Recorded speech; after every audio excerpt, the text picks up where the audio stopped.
Hey, what's up guys, and welcome back to another video on the channel. Today's video is very special. No, it's not Real Madrid. No, it's not a FIFA career mode video, which I haven't uploaded in I don't know how many weeks. It is a bit of a special one. Now, I've always wanted to do this, but I didn't know if I really want to do this on this channel. Or whatever, but let's do it. I wanted to start a sort of series, I would say. Start making videos on teams that are doing well, not doing well, talk about certain players, and yeah, it'll be like a weekly thing. I will upload this on the Sunday, so every Sunday probably we will do one of these.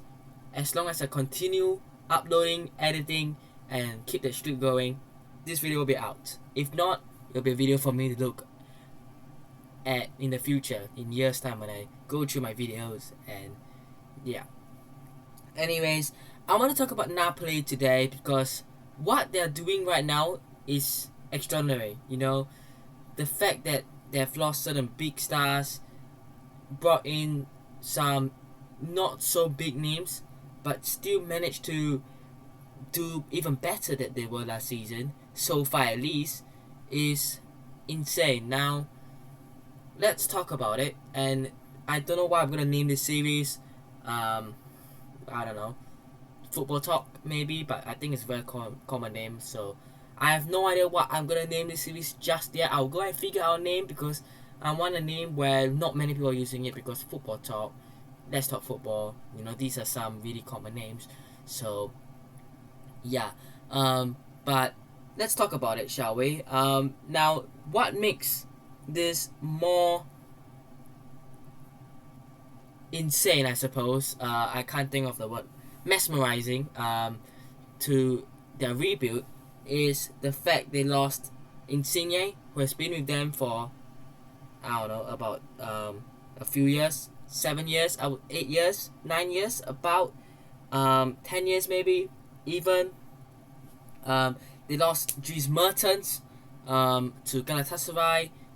Again, I think it was on a free as well.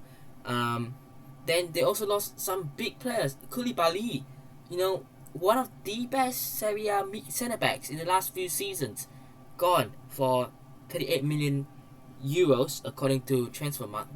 These transfers are from Transfermarkt. So yeah, if you guys are interested, go over there. They are a very trustable, reliable website.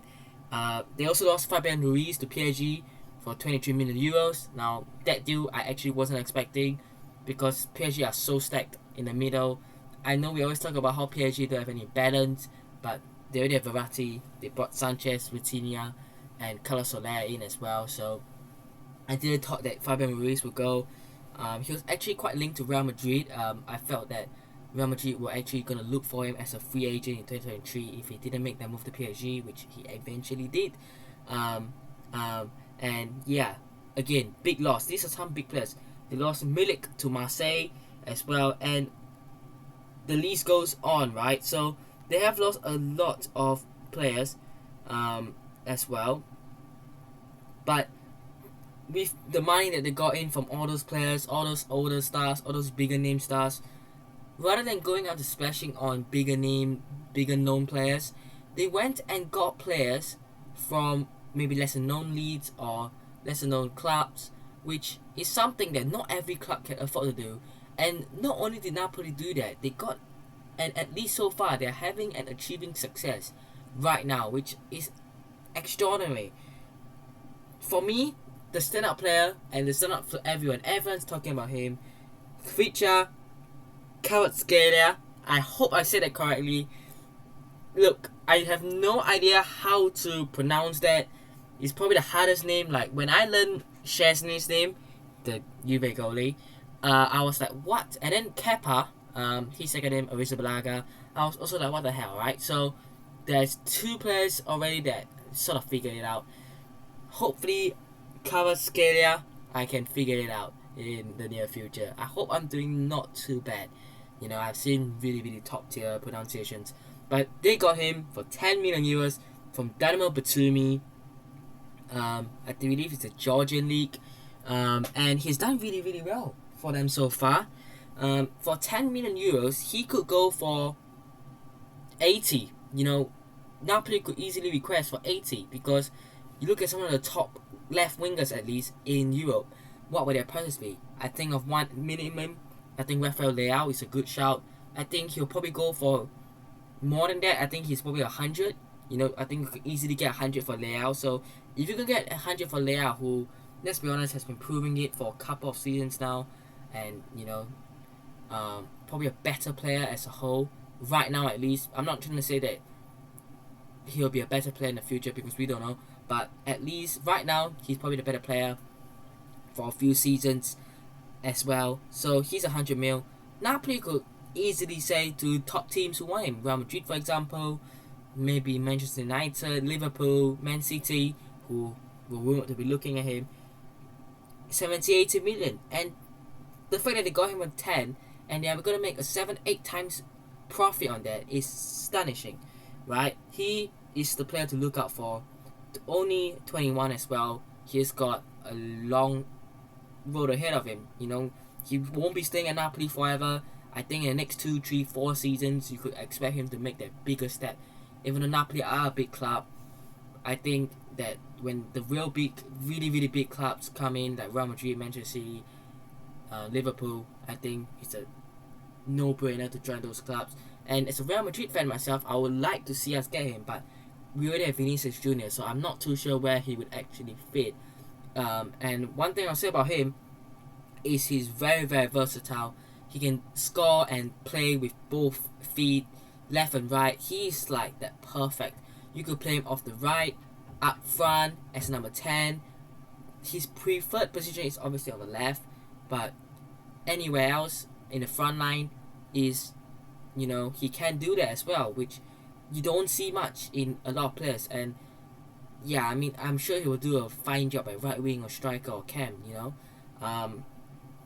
So that is the first player which I felt was a really, really good signing. Secondly, they obviously lost Koulibaly, like I said earlier, to Chelsea. Who are they going to replace him with?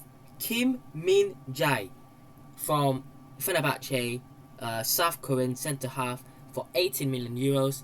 A very under the radar signing because not many clubs will go to the Turkish league and look, South Korean centre back, we want him.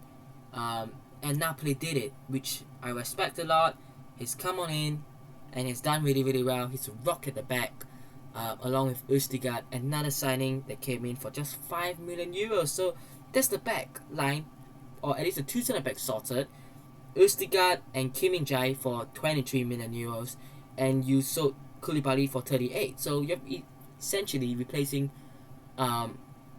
two players for one and still getting 15 million euros as a profit. And I know Koulibaly is a top centre back, but you gotta move on from these players.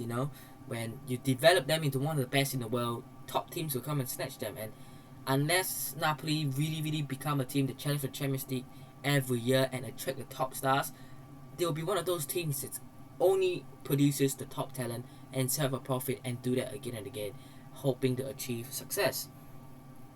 In the midfield, they lost Fabian Ruiz, a really, really good player. He had a fantastic career at Napoli. And they brought in Frank Anguissa, who was, I believe, on loan at Napoli last season. He went back to Fulham, and they bought him permanently for 15 million euros from Fulham, who got promoted, I nearly said relegated. But that was smart business as well. He's formed a really, really good trio in the midfield with Lobotka and Zielinski. That is a very, very good midfield trio. They also got Matheus Oliveira, left back, only 24 years old. I've seen him play against Real Madrid before. I've seen him in La Liga before, at least when I'm watching. He's a really, really good player for 11 million. They need that squad depth at the back. They've got Mario Rui, but they brought him in and he's done really, really well. And they also got in a couple of other good players. I mean, Ndombele on loan from Spurs, really good. Sirigu on a free from Genoa, good backup goalkeeper to Meret, who is doing well. Up front, they also got a couple more players to rotate with Osimhen, which I really like, because they also got Raspadori on a loan. I'm not so sure if there is a buy option. I haven't read any of that yet. But I would assume there is, because he's such a talent. He's only 22, and he's been doing really well. And they also got Giovanni Simeone from Hellas Verona, also on a loan. And this signing, along with Raspadori, is really good, because they got in two really good attackers. They got in one who is 22. They could potentially develop him in the next 5 years or so into one of the best. And they can also get Simeone for a bit more experience. Has played in Serie A for a couple of seasons with Verona now. And he's a good striker. He's a proven striker. He's done it before. And he has done it for them so far. So, good signing. And yeah, you look at the list, it's really good. And considering they lost all those players to replace Insigne, who left on a free, I know, to Toronto, but clearing that wages for Kvaratskhelia, and then replacing Dries Mertens essentially with Simeone and Raspadori, brilliant. Replacing Fabian Ruiz with Anguissa, brilliant. Replacing Koulibaly with Kim Min-jae, brilliant. With the extra leftover, Østigard, Sirigu, and Dombele, and Matheus Oliveira. That is fantastic business, and they've still made profit. And this is really insane from Napoli. And I've got to say, so far they've really been proving it on the pitch. This isn't just off the pitch business. They have literally, I think they're unbeaten in all competition until they lost to Liverpool. They won 5 out of 6 of their Champions League games. Obviously smashing Liverpool 4-0 as well. But I think they're unbeaten in every game. Yeah, in Serie A they've won 10 and they've drawn 2 and they've lost 0. In the Champions League they've won 5, lost 1. I mean, that's basically 15 wins, 2 draws, and 1 loss in Serie A and Champions League. That is not an easy achievement, considering they lost all those big stars, and the fact that they've brought in these under the radar signings, I would say, and have done even better than they have done last season, and they're doing so well right now, is something that is so remarkable. So yeah, I mean, whether they will win the Serie A, whether they win Napoli, whether they win Napoli, I don't know what I'm talking about here. Whether they win the Serie A or whether they win the Champions League, which I think is not that likely, but you never know, man, because they've done really well so far. But a team like that, I think you have to give some respect to and really think they are a challenge in Serie A and in the Champions League, because they are really top side so far. So this Napoli side, I think, can win the Serie A. I think they can go to the semi-finals or so of the Champions League. Whether they go to the final or win it, I think is quite unlikely, but you never know, right? And this football and what they're doing right now is really good. A couple of players I'll keep a lookout on. Obviously, Kvaratskhelia, he's one that you will look out for. I think a lot of teams will be going for him. I would also say that Kim Min-jae at the back is a very underrated centre back. Like I said, not many teams would have gone into Fenerbahce and said, "Can we have your South Korean centre backs?" I'm not trying to be racist, or I'm not trying to say, "Oh, he's South Korean," but can we have a centre back? Which not many teams would have looked at Kim Min-jae, and he's a fantastic centre back and has done really well so far. So yeah, those two. I think Raspadori will be made a permanent transfer as well.